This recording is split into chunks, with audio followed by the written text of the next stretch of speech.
Well, the fallout, I think, has been somewhat less than was feared in terms of international reaction and protests and that sort of thing. So that has been relatively muted so far.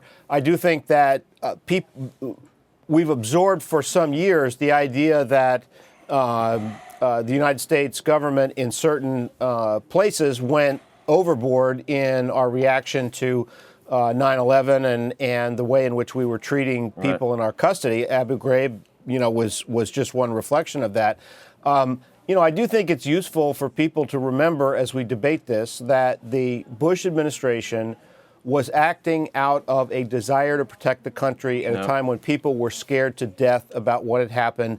And look, it's a very, very hard problem.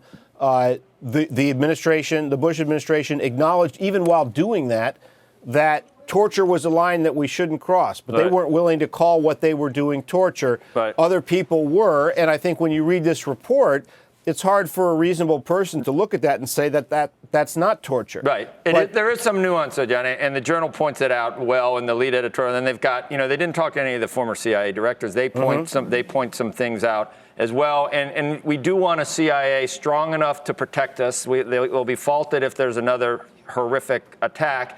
And yet, 10 years after, we're in a position where we can go back and second guess everything. And also, a lot of the people, there's a little bit of I'm outraged this is happening from people who absolutely knew and who signed off on it when it was happening because that was a different period back then. But John McCain, you'd have to defer to him. I do. I do too. We don't want.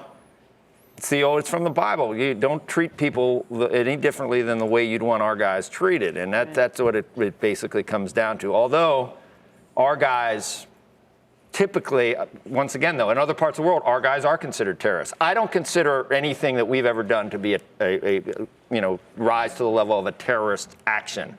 So I would say, our guys deserve to be treated better than see how you get into all this nuance? See how you get into all this nuance? High ground on every one of those stances. You can't do it. You can't because everybody looks, the perception is different. Just because we feel more justified doesn't mean that we are to everybody else. So. But I have to say, Dianne Feinstein in her speech yesterday, justifying the release of this report, said it was about us holding ourselves accountable as a democracy for what we do. And I think that is that act in itself is a testament to our values, and we fall short, and we keep at it.